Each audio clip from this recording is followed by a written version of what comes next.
Oke, selamat pagi, Rahayu. Ketemu lagi dengan saya Raden Masindeng. Dimana di hari ini saya ingin membahas tentang spiritual. Tatanan spiritual setiap orang itu berbeda.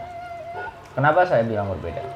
Karena tidak mungkin seseorang melakukan sebuah tata cara berspiritual untuk menghadap yang kuasa, menemukan jati dirinya, itu adalah hal yang sama. Setiap orang berbeda dalam melakukan hal tersebut. Contohnya saya sangat suka melakukan tapas medi. Saya sangat suka melakukan meditasi, dan saya sangat suka yang namanya tempat ramai, keramaian. Tapi di dalam keramaian tersebut saya selalu menemukan yang namanya suwung ataupun kekosongan diri. Di tempat keramaian tersebut saya tidak merasakan tempat itu ramai, tapi sebaliknya saya merasakan tempat itu sangat sepi. Dan ketika saya di kuburan,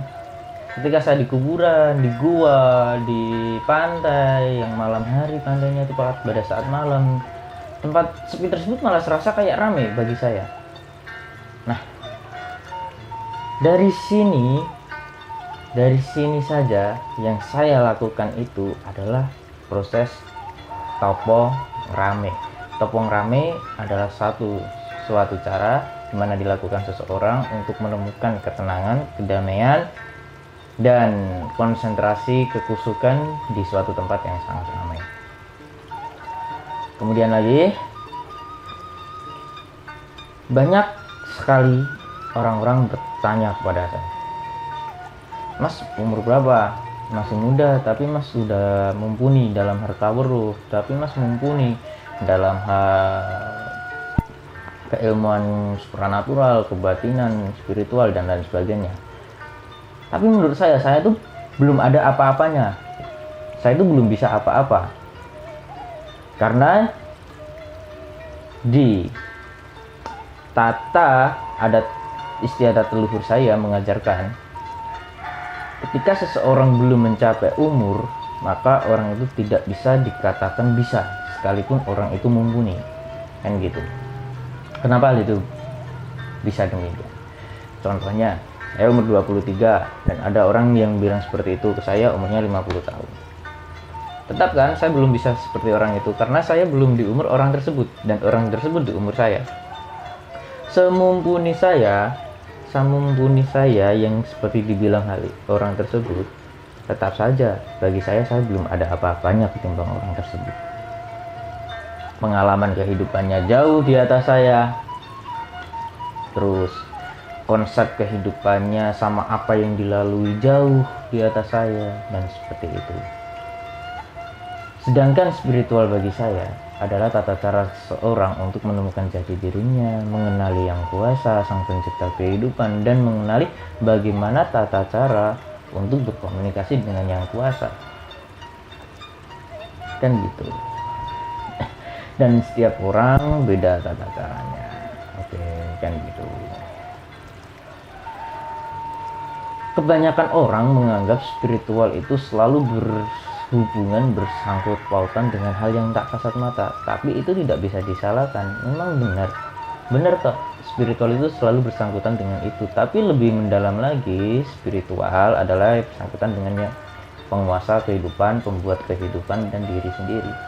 Beda dengan supranatural yang dulu sudah pernah saya jelaskan. Terus bagaimana cara Mas bisa mengenali jati diri Mas? Ada yang bilang seperti itu. Caranya simpel. Cukup terima dirimu, terima keburukanmu, terima kejelekanmu, terima apapun itu kamu. Jangan pernah menolak kehadiran sisi burukmu, jangan pernah mencari keadilan sisi baikmu. Kan gitu. Buruk dan baik itu adalah kamu. Kayak aku, burukku adalah aku, baikku adalah aku. Jadi semua adalah aku. Tergantung bagaimana aku menyingkapinya. Tapi kalau ada orang yang gak suka gimana Mas? Contohnya dia selalu mengorek keburukan kita, menyebarkan gosip keburukan kita, dan lain-lain. Mudah kok. Seharusnya kita berterima kasih terhadap orang seperti itu. Kenapa saya bilang kita harusnya berterima kasih terhadap orang seperti itu? Karena kita nggak perlu memakan banyak waktu untuk mencari keburukan kita. Orang itu sudah mencari keburukan kita dan mengorbankan waktunya untuk mengorek kesalahan kita. Dan kita seharusnya berterima kasih. Kenapa? Karena kita hanya membuang waktu untuk memperbaiki keburukan kita tersebut. Keburukan tidak perlu dibuang, hanya saja butuh perbaikan. Kan gitu. Untuk apa dibuang orang itu satu dari diri kita? Seseorang yang bisa menerima keburukannya, menerima masa lalunya yang pahit, dan tidak menyangkalnya, dia bisa menerima semua itu, dia adalah yang menurut saya sudah bisa mengerti arti jati diri. Setiap orang beda konsep tentang jati diri itu. Ada yang konsep jati diri adalah guru sejati, jati diri adalah mati, jati diri adalah ini, dan ini. Tapi bagi saya, jati diri adalah dimana kita bisa menerima apapun dari kehidupan kita dan tanpa melakukan penolakan sedikit pun di kehidupan kita. Gitu ya. Mas berapa lama belajar hal-hal seperti ini sampai Mas bisalah yang saya sebut sebagai orang yang mumpuni? Oh belum, mohon maaf. Ada pertanyaan kayak gitu, aku akan jawab, maaf, belum. Saya belum mumpuni. Kenapa? Karena orang belajar bagi saya adalah dari lahir sampai dia mati. Termasuk saya ini masih dalam kategori belajar. Dan gitu. Gurunya siapa, Mas? Gurunya adalah kehidupan alam. Alam semesta dan kehidupan serta yang kuasa. Kenapa Mas bisa bilang itu adalah guru? Iya, bagi saya itu guru. Satu, saya punya alasan saya gini. Kamu pernah baca buku yang buat siapa? Manusia kan. Manusia bisa membuat buku gara-gara apa? Dia punya pengalaman. Dari pengalaman dia akan dapat masalah atau ujian. Dari ujian dia akan mendapat pembelajaran.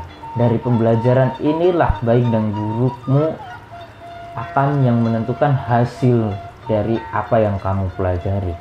Dan yang menentukan sebenarnya bukan baik dan burukmu, tapi dirimu sendiri. Dan dari pembelajaran inilah seseorang akan mendapatkan pengalaman.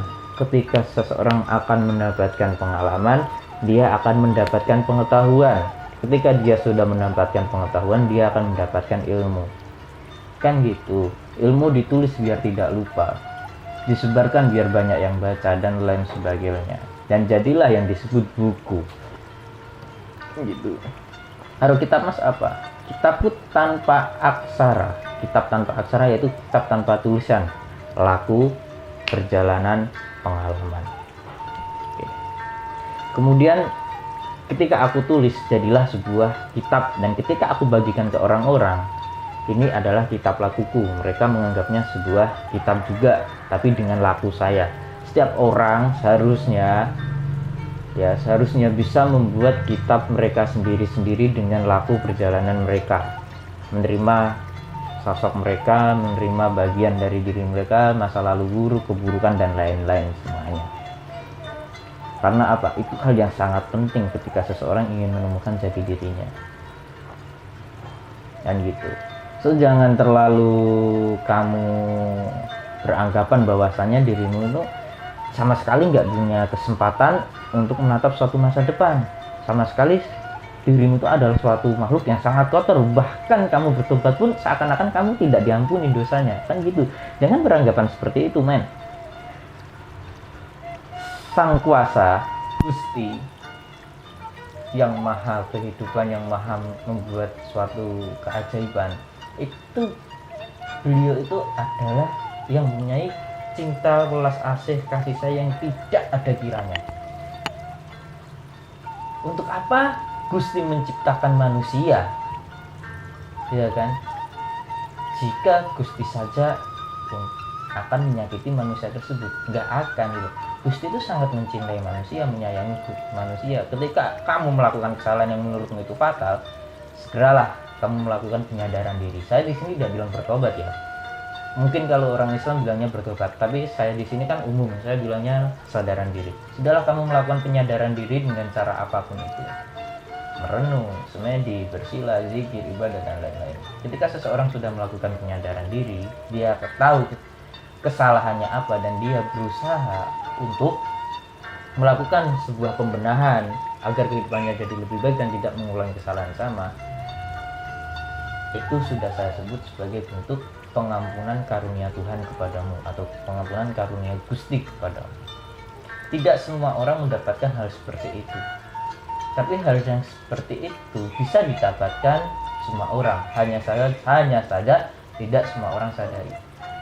Maka dari itu, ingat, jangan membuang keburukanmu. Keburukan tidak harus dibuang, tapi harus bisa diperbaiki. Jangan membuang masa lalu pahitmu. Masa lalu pahit tidak harus dibuang, tapi masa lalu pahit harus dijadikan pelajaran agar kehidupanmu tidak menyesal di masa depan. Dan jangan menyesali keputusan yang salah yang kamu buat dan ternyata itu salah. Kenapa? Karena ketika kamu menyesali keputusanmu, kamu akan takut membuat keputusan selanjutnya. Oke, jadi inti dari jati diri adalah di mana kamu bisa menerima dirimu sendiri, kamu bisa memahami dirimu sendiri, dan kamu bisa mengerti dirimu sendiri. Biarkan orang lain berkata apa padamu, yang penting orang lain hanya tahu ceritamu, tapi dia tidak tahu perjalananmu. Salam geneng dari saya, Rahayu.